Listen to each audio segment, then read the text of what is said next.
but competing. I know that's not all we're going to talk about. We'll probably touch on the SDGs, which are the Strategic Development Goals of the UN, and social good in general. But again, I just want to welcome these two guys, as well as to welcome you, Neil and Michael. Thank you so much for hanging out today. Thanks for having me. Thanks for having us on. Well, I don't know where to begin except with a great quote I heard just recently when I was doing a little prep work for this. And that is something that you said, Neil, which is that AI is a tool like a hammer. You can use it to build, or you can use it to destroy. So that's the kind of comment that I'm sure, depending upon whether you're a half full or a half kind of person, that either it feeds to your best instincts or your worst fears. How do you address the concern that many people have that AI is ultimately the thing that's going to destroy humanity versus the thing that's going to actually help us to be a little bit better and more human? Well, it's the classic kind of people challenge that we have. Most of us, we don't like change, right? And this represents a monumental change. But I think to overcome those fears, and some of them are very legitimate, don't get me wrong, requires a certain level of familiarity and comfort. And I think over the last 3-4 years, I've seen now that there's more awareness and actually more use in people's lives, that they're a little bit more comfortable. There's less concern about the Terminator scenario, and there's actually more interest now in the cyborg scenario, basically the integration of human and machine. Right. Well, just the fact that we're so many years from Terminator might lessen the load of that fear, although now we're in the world of Jarvis and Vision, so with WandaVision on TV. So I don't know if that makes things better or worse. And Michael, among the many things that you've done, especially as a writer, I know you worked with Disney a bit, so you probably can't talk about the inner workings there, but I'm sure you have a lot of experience with helping people to feel a little more comfortable with the subject matter. First of all, how did you two come together to write that particular book? And then how do you make that journey to help people get comfortable with a concept like AI? Sure. Well, Neil and I met through a mutual friend, and he came to me one day, Neil that is, and he had this idea to write a book about AI. And as a lifelong fan of science fiction, I've always been interested in the subject, and now science fiction is becoming science fact. I was very interested in being a part of this. And also the best part of my job really, I think, is to learn new things. And so Neil is an excellent teacher and really helped me to grasp these concepts. I think what his ability to do is to take things that are out there that seem esoteric and difficult and to ground them with stories that especially speak to what people are going through. And that speaks us to the second part of your question, which is, I think if you're trying to help people be comfortable with something, the best way to do it is to put their mind at ease, is really to think about how it's going to relate to their lives and how it can actually improve their lives. Right now, you mentioned Terminator and Skynet and things like that, where we have a lot of tropes in popular culture about why AI should be feared, along with other things from a technological perspective. But what you don't hear a lot about is the way in which AI is improving our lives. And so everything that Neil and I put out there, from Forbes articles to articles for the United Nations, is talking about the humanitarian aspect of this. Both him and I are part of City.ai, where we're working on ethical ways to utilize artificial intelligence, especially for people who are disadvantaged or disenfranchised. And I think so long as people begin to realize that there is another part to the story, it changes hearts and minds. Yeah, there's a lot to unpack even there when you talk about the disenfranchised or disadvantaged. And I think one of the comments that came up in one of the podcasts that you did, Neil, was there was a great podcast with Mike Tyson. And at one point, I think he said, isn't this essentially just for the rich?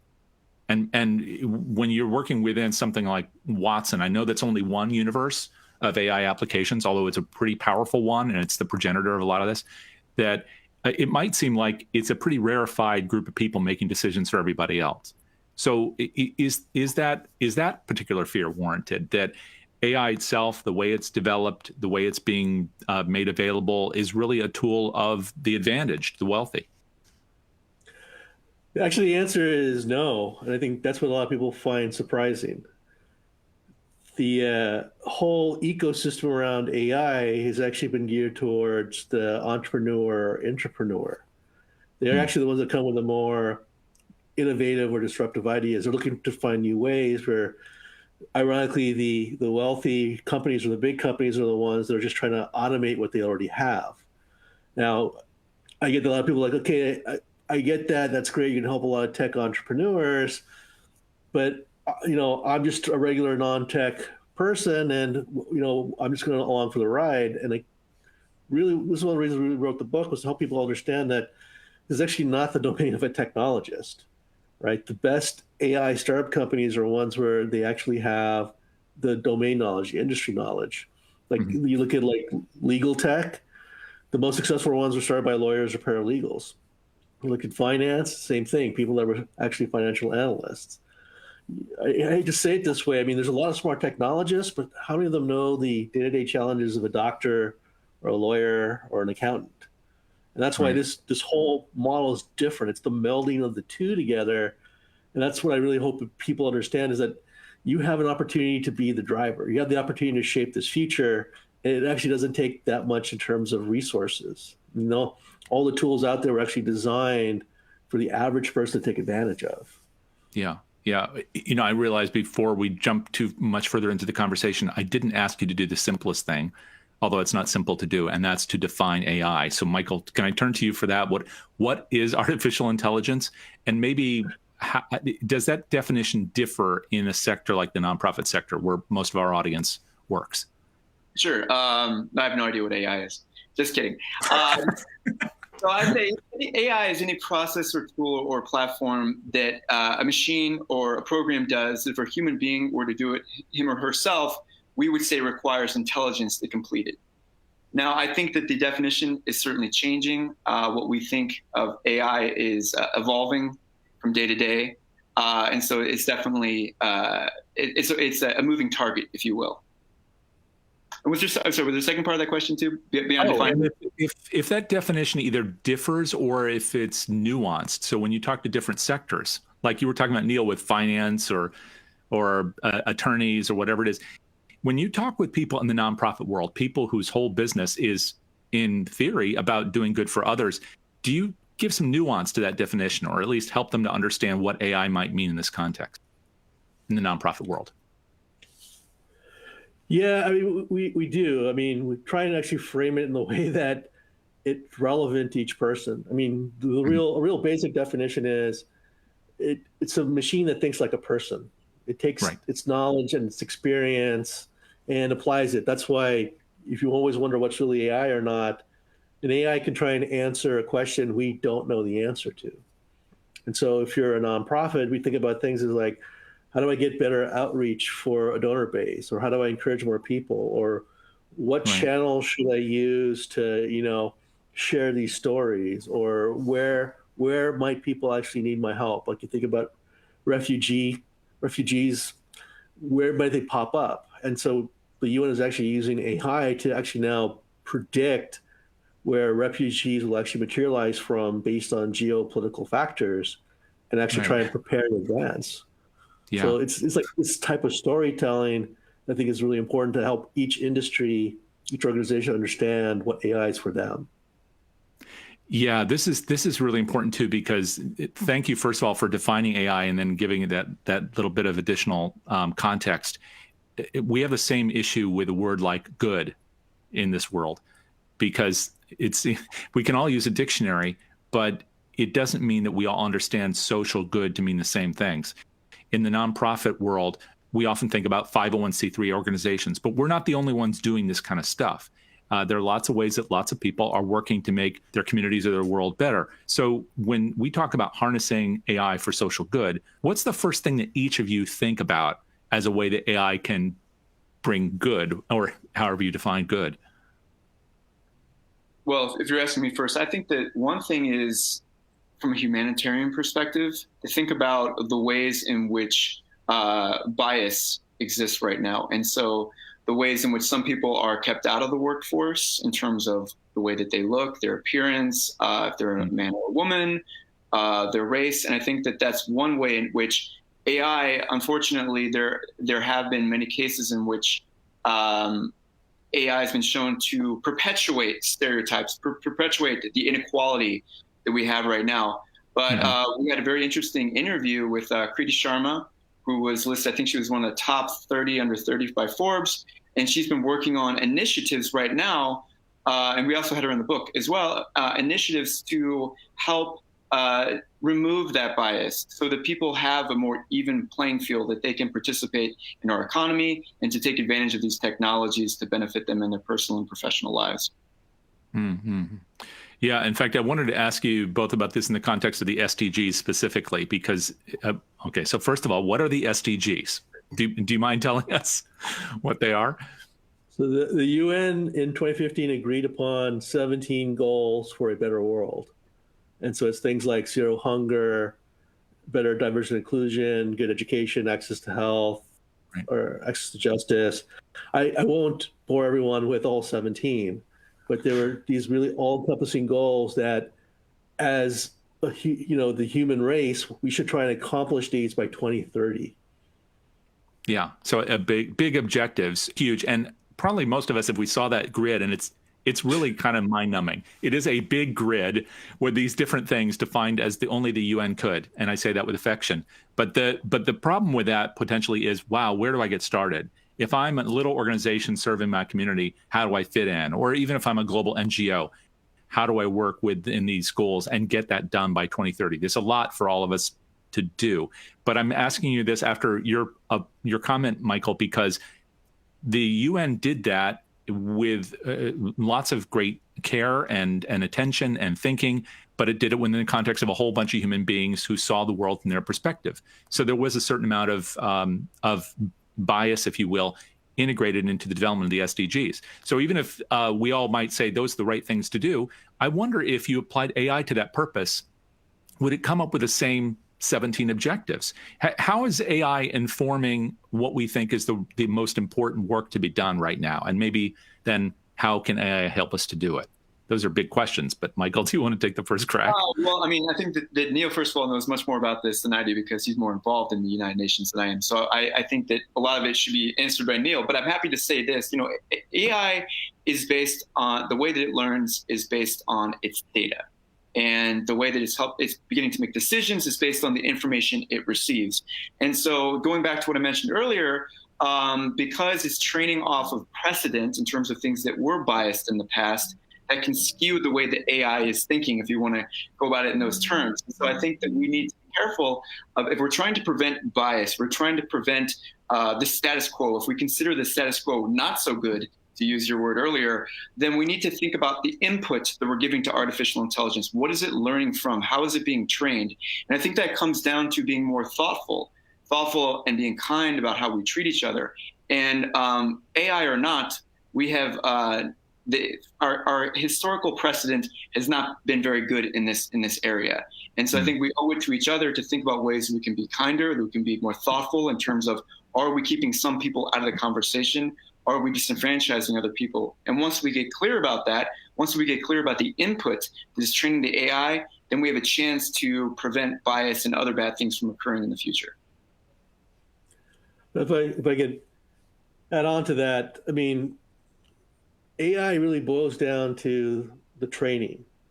And part of that training is what we call ground truth, which are rules on how to make decisions, not the decisions themselves.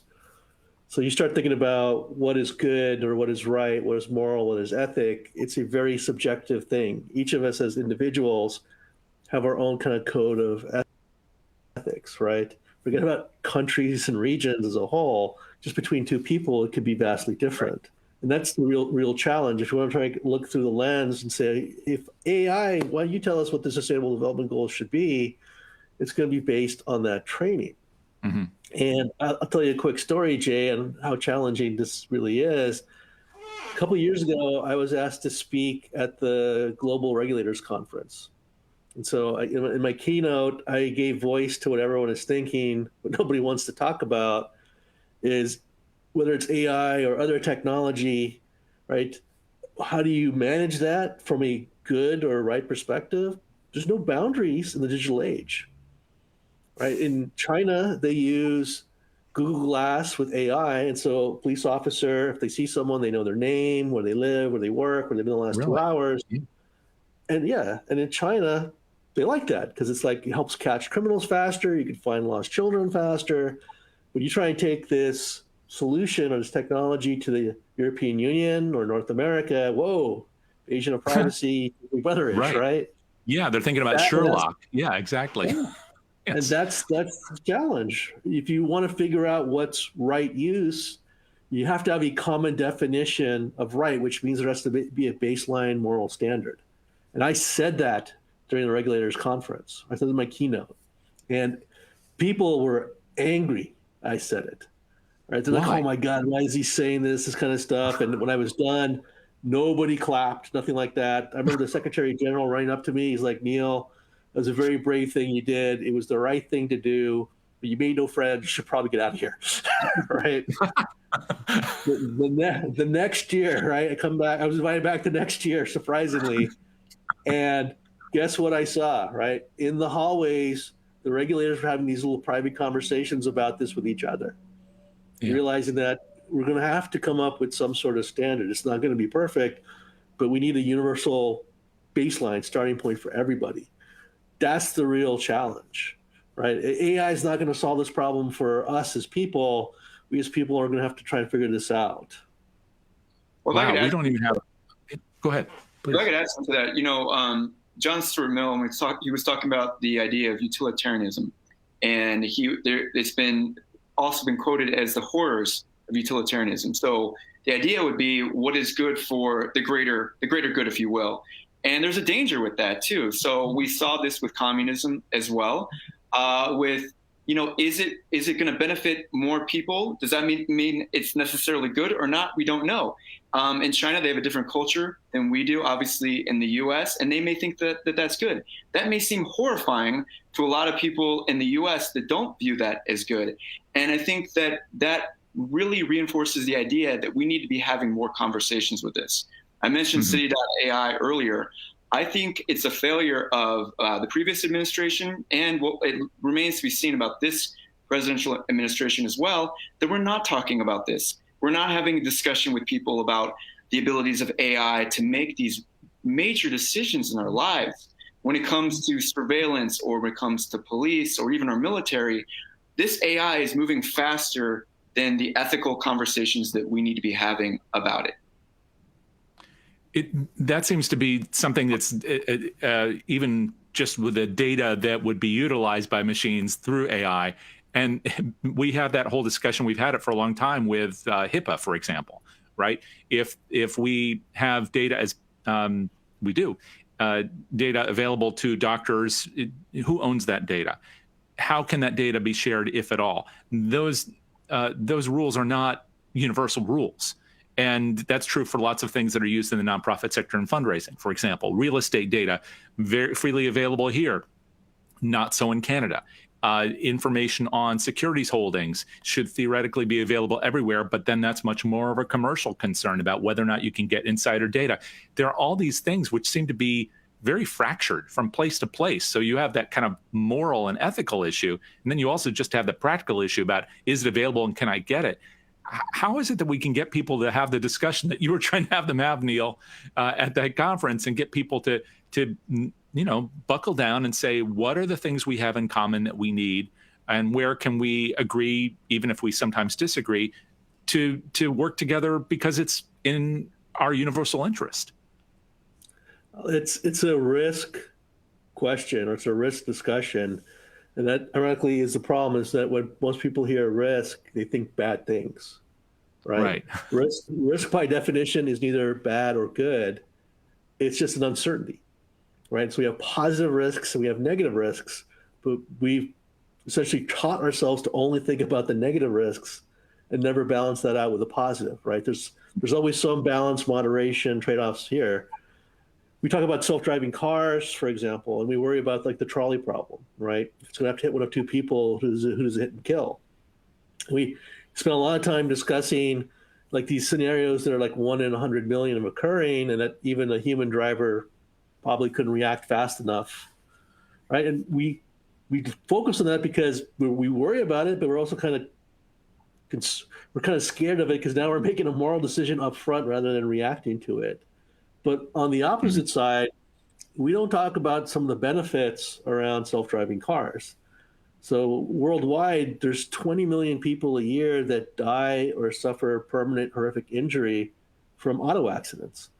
Mm-hmm. The UN has already estimated that number will get cut by at least 90% with self-driving cars. That's 18 million lives spared every year.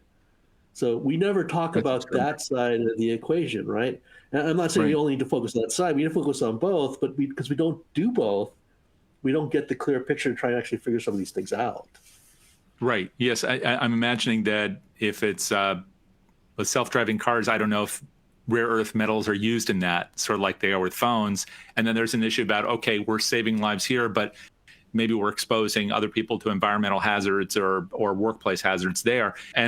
But data should help us to be somewhat, in theory, somewhat objective, right? As we're evaluating the risk and reward. As you say, it's not either good nor bad. It's just a matter of which numbers we're looking at, I suppose. But we got to be then good critical thinkers, good big picture thinkers, and think through all these scenarios, right? And kind of weigh it and make some tough decisions.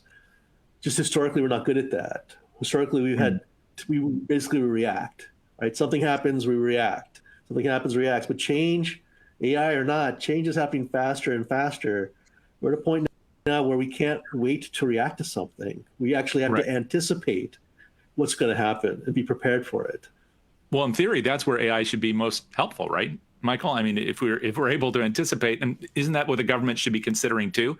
If this administration or the last one failed to really take these issues on, can AI help them to do it dispassionately and effectively? Well, I think it probably can, but at the same time, I think it also requires more participation from the public. And so Neil brings up a very good point about the potential deaths that could be saved, the lives that could be saved from having self-driving cars, but there also are other problems involved in that too, which is you can turn off a car if you hack into it. You can prevent people from going places if you're a tyrannical government. So there are a lot of other considerations. And yes, the AI may be able to weigh in on those things, but at the end of the day, AI is a tool to serve mankind. And so mankind, not just governments, but people need to be part of this process as well. I mentioned governments, but governments should be opening the door for people to have these conversations. It shouldn't just be the wealthy, it shouldn't be just the billionaire class, the corporations. It should be everyday people whose lives are going to be affected by these things. So to me, again, I think AI could be, I guess, weighing in some ways and offering some insights, but we have to be also guiding the conversations. And when I say we, I don't just mean businesses, corporations, I mean everyday citizens as well. Right. And I guess in theory, that's to a large degree the kind of work that we do in the nonprofit world too. I mean, if we are effectively community organizations in one form or another, that group with 3 board members trying to, help feed the kids at our local school, or we're a global NGO trying to address brown and green issues for planting trees. In both of those contexts, we're trying to address something, a perceived community need. But we're often on the outside of the policy discussion. Sometimes because the nature of our organizations, sometimes because we don't see that as our mission. I'm wondering, does a use of AI provide a potential to bring these different silos of decision making together? Corporations, not-for-profit organizations, journalism, and government. Is there a way that it can give us a common language? So if we sat in a room like the room you were addressing, Neil, we're going to actually get some ambassador sitting next to some CEO, next to a person who runs an NGO?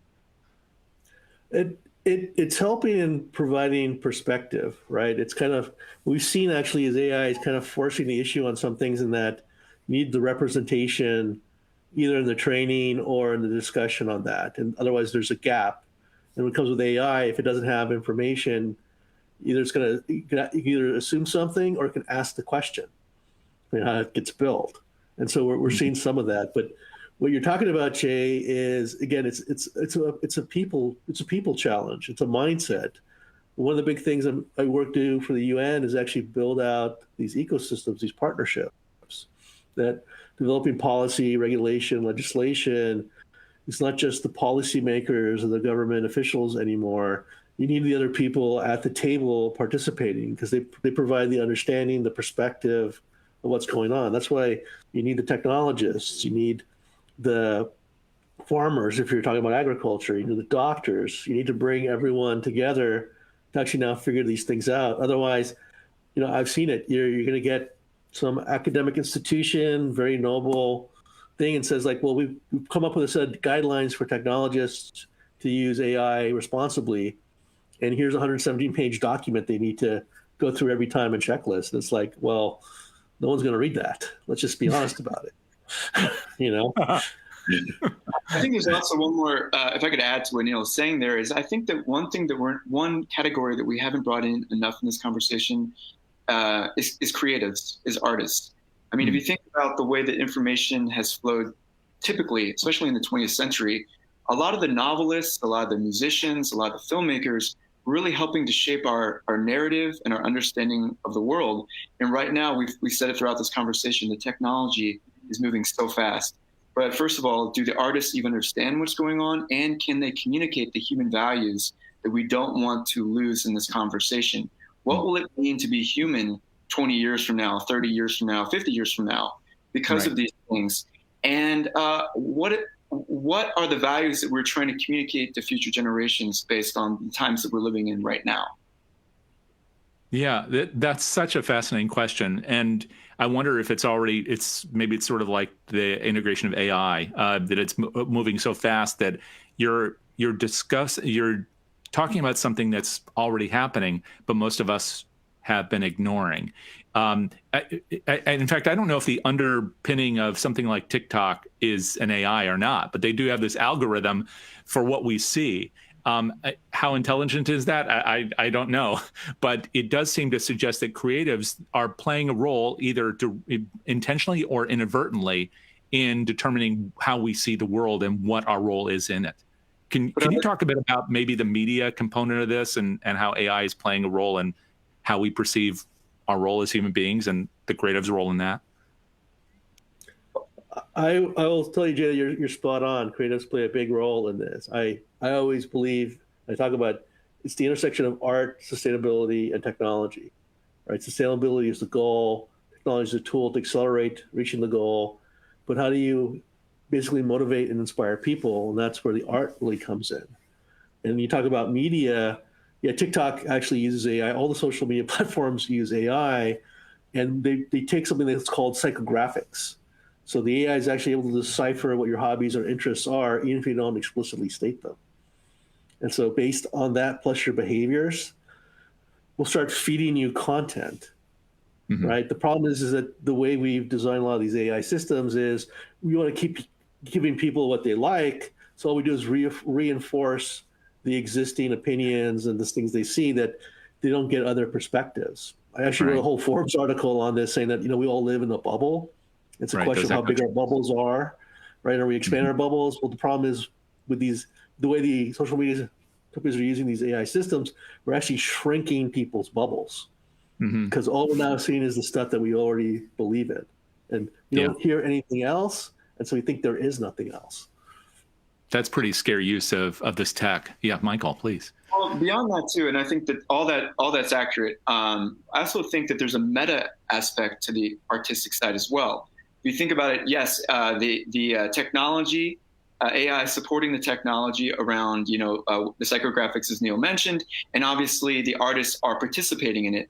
But I'm talking about something beyond that too, which is the meta aspect of it. I think of the Bob Marley for just a moment, who was talking about having no fear about the bomb and talking about the nuclear age he was living in.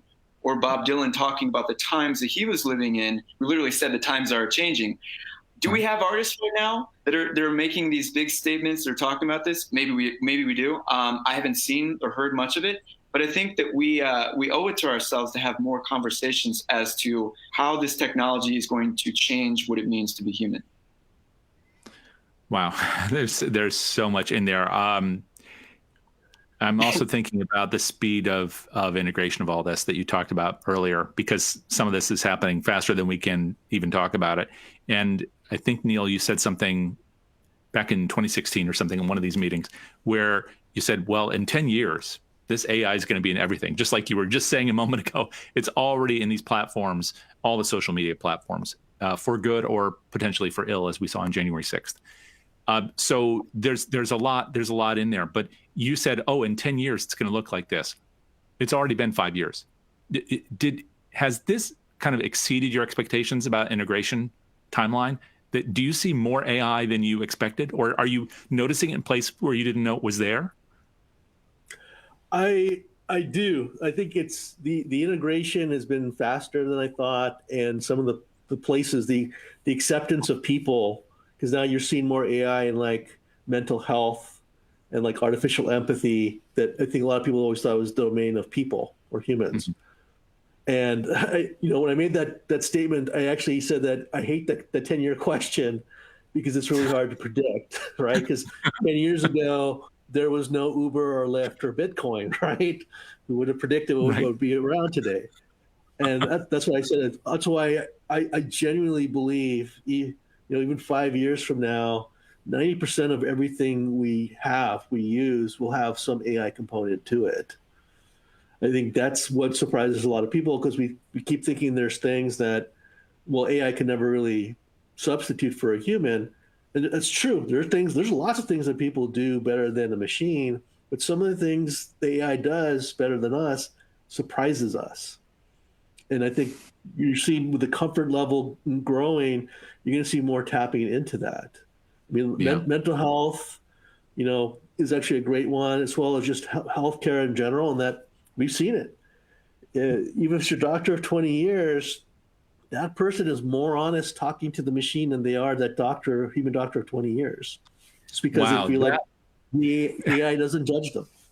That's mind-blowing, because especially, again, for our audience, for those who are hanging out with us today or see this later, a lot of fundraising is about the two parts of our brain, if that's really true, right? The one is the analytical portion, the other one's that emotional resonant piece. And we always say that there's an art and science of fundraising, as if we're looking in some kind of magical crystal ball. What we're saying is we recognize the value of data, and hopefully the technology that informs that data or makes it more useful. The other part is relationships. But the relationship component is we have a conversation, we get to know each other a bit, and then you open up. But if what you've just said is true, maybe AI has a potential to allow people the chance to open up so we can better know them, and therefore invite them to do the things they really want to do, including as fundraisers. So instead of just asking people for $10 for something by email, we could invite them to make a substantial investment in the things that are meaningful to them. Are you seeing that or imagining that in your own life as, thinkers about this, or even as potential donors to organizations you care about? I can at least comment that I know some nonprofits are actually doing it. They're tapping into this kind of technology, the artificial empathy, the neurolinguistics, to speak to each person about what they care about the most, what they value. So it's a personalized pitch, but it's also it can be a conversation because it's an AI system. Right. Well, it's also there's companies out there that are using gratitude scores as well. People that are trying to determine how willing a person is to give to an organization. In the past, they were looking at things like how much wealth they had, but what they determined is actually based on your connection to the organization. Primarily, it's gratitude. So, using the tools of artificial intelligence and big data, it's possible to determine how grateful someone feels, how connected they feel to something, and therefore how willing they are to give. And I'll also add, too, that this is something we covered in the book, and Neil and I wrote an article for Forbes about this, too, which is, as Neil mentioned, people feel more okay about speaking to an AI or a robot than, let's say, even a human therapist. And so there's an app right now called Rainbow, in which women who have suffered physical abuse can open up about what they've experienced, and they find that it's extremely helpful for them. And for a lot of reasons, they may not be okay saying something to a human being.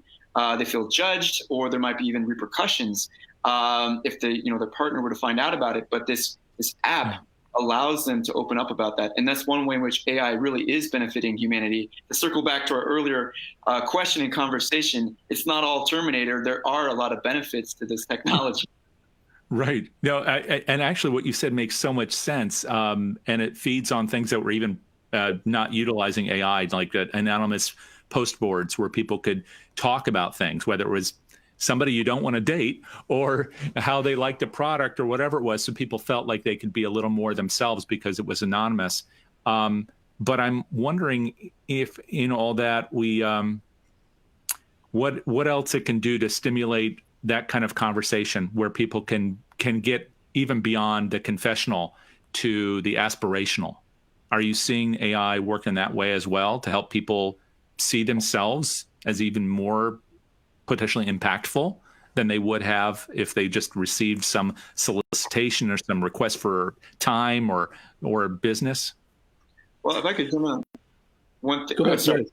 Well, this is something that Neil and I are working on for potential Forbes piece and in the follow-up book that we're working on right now. And so it's a little early, but we're talking about the idea of AI opponent theory. So this doesn't exactly speak to your question, but I think it's along the same lines and it's interesting, which is if you're at the top of your game, let's imagine in this case, you're an amazing singer, maybe you're an amazing writer, painter, whatever it is, and you have an AI and no one else can challenge you, right? And so you're at the top of your game.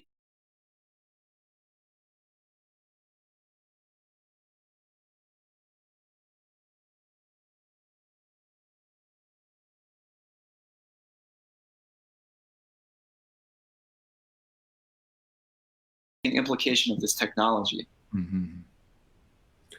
If I could just add to that, talking about the inspiration, well, there's a lot of organizations, ironically, most of them right now are utility companies that are tapping into AI to try and inspire behavior. And so again, they're using some of the things we talked about to, some people care about saving money, and so they focus on, the economic message. And some people care about the environment, so they focus on the environment money or the message. But at the end of the day, what we forget is that micro actions, small things we do actually add up. If you ask someone about like, hey, you want to help fight climate change? They're like, well, of course, but I'm one person, what am I going to be able to do? Or plastic waste or any of these things. But one of the things we've seen with AI is if you help people understand how things tie up together, right? It's like if you ever go to a water bottling filling station, it's like, I know right now I see the count, I'm saving, one plastic bottle right now, but they have that counter that shows, you and everybody else this month have saved 2 million plastic bottles. Right. Wow. Yeah. So it's micro or it's macro, and that's the social proof so that what you're doing, you're not alone in doing it. This is so interesting because you're right. The things we repeatedly do. What is the Aristotle quote? Maybe Aristotle didn't even say it. Like the thing that you repeatedly do is essentially who you are. I'm totally bastardizing that, but that's such a powerful concept, and especially when it's writ large. So it's not just you now. You can also see that, everybody else is turning down their thermometer by 2 degrees. And so therefore you're a better person because look, here's the proof. Everybody else is doing it too. Or everybody else is buying that Tesla. Yeah, sure. It's a little more money, and you can ignore Elon Musk. Just go out and buy it because it's better for the environment. I mean, there are a lot of ways to play that based upon your own behavior and then the behavior of others. But there's a piece I have to ask you about, because I know we're getting closer to the end, but there's a concept that I don't understand very well, but I have a feeling it's going to come up as it has in fundraising with the use of AI, and that's the Uncanny Valley. So first I'll tell you how I misunderstand it, and please correct me so other people can understand this concept and where we might be able to overcome it.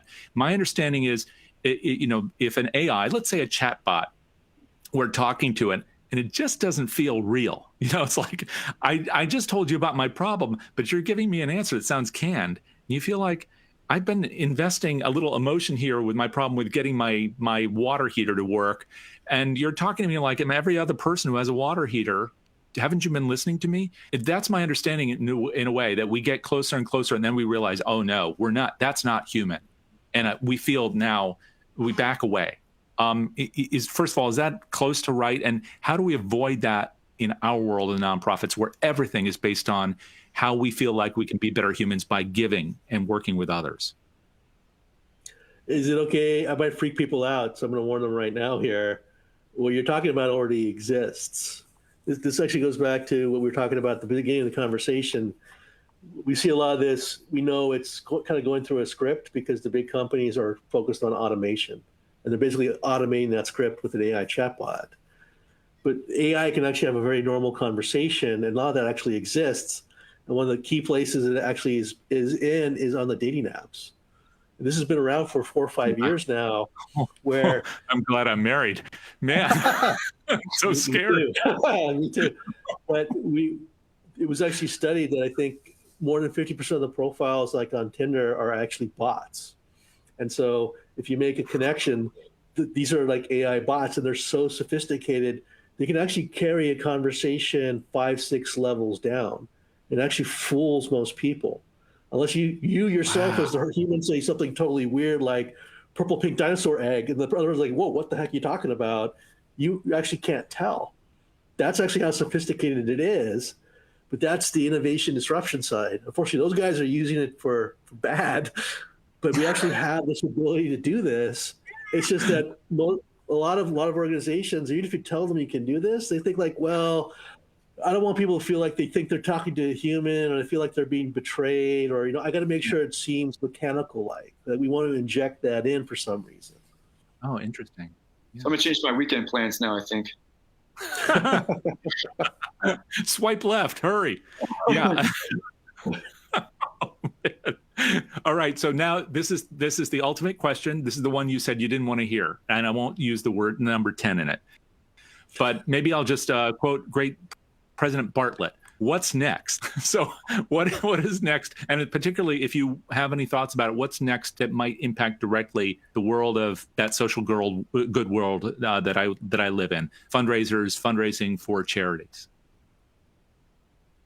Who would you like to go first, Neil or me? Michael, you want to take it, or? Well, I guess I feel the same way, Neil. It's very hard to predict the future, and oftentimes people are wrong because there's many other things that we cannot see coming. But I'm going to put this out there because I think it speaks to everything that Neil and I have done so far, which is we hear so much dystopian thoughts about the future. Everything seems so bleak. So instead, I want to put a positive prediction out there into the future as to what it could look like. And hopefully we get there, which has been the route that we've gone with our own podcast, which is Changing the Story, which is, if you think about all the things we've mentioned today, we have talked about some bad things, but we've talked about some very good things. And I think that as people begin to wake up to the potential of AI and big data to benefit people, that there is a world of difference that we can make in the positive realm. And that means using AI and big data for increased philanthropy, using it to help people that are suffering from bad medical conditions, using it to alleviate poverty. I definitely think Internet of Things is going to be here. It already is here, but really begin to impact our lives, our day-to-day lives. But all of these things, I think, have a potential for great good, especially as people begin to realize how they can be a part of this and what is here and what is coming. And so I'm going to put a prediction out there that we begin to see not the dystopian future that we've been promised in movies like Terminator, but more a better reality in the years to come. Neil? Jay, I appreciate the question. It's a hard one, but I think it's going to be the melding of human and machine. Not so much as a cyborg right away, but I think actually the mindset around social enterprise, social entrepreneurship. I really tip my hat to Generation Z, who really embody this, and I've seen that. They're giving up big name jobs, big name companies, and big time salaries because they just don't feel like the values align. And I think they're going to help pioneer that we can use this technology to help us make sure we are actually looking at these things, so that when we try to do something, I should teach the machine to kind of look over our shoulders and say, hey, have you thought about that we could impact this SDG, or we could help out with climate change over here, or, we got to be a little careful of implicit bias. I know there's people actually working on that right now to say, could you create that little like social good assistant when you do something, help you get to that mindset about identifying opportunities. And I think whatever X number of years we want to call it, but the near future, I think we actually will get there. Well, it certainly sounds like, using that definition, that example, that all of us in this little petri dish of the 501c3 world in the United States are on the same wavelength as the people working hard on AI. So thank you so much for an optimistic forecast of any length, and for so much insight and education today. We really appreciate you both. How can people learn more about you? Can you tell them about, for example, how to find the podcast, anything like that, how to read more about your work? Yeah, you go first, Neil. Sure. I mean, you can always find me and reach out to me via my website, which is just my name, neilsahota.com. Feel free to connect with me on LinkedIn and Twitter. I'm very active in posting and sharing information. And of course, our podcast, Changing the Story, the website is ctscast.com. And hopefully all this stuff will be kind of in the notes here for people to easily access. We'll make sure it gets in there. Thank you. Yes, Michael? And all the same things that Neil said. And also you can check my articles on Forbes, look at my books on Amazon, and then go to my website at michaelashleypublishing.com. We'll make sure we include those in the notes as well, both here and on Facebook. For those of you joining us there, we're grateful for your insights and your time. Thank you so much, both of you, for giving us great information to work with, and more importantly, a great way to feel about it. Thank you both. And thank you to all of you out there for hanging out with us today, whether it's live or after the fact. Hopefully this information will be valuable to you. And you can find out more about all the programs we have in the Mastermind series simply by going to the home of our sponsor, DonorSearch, where if you want to know about your donors, and I hope you do, you can find out more about them at DonorSearch, which is at donorsearch.net. And there, under the resources tab, is the link of all the list of all the Masterminds programs. So take a look there, 450 programs, all designed for you. Thanks so much. Talk to you next time.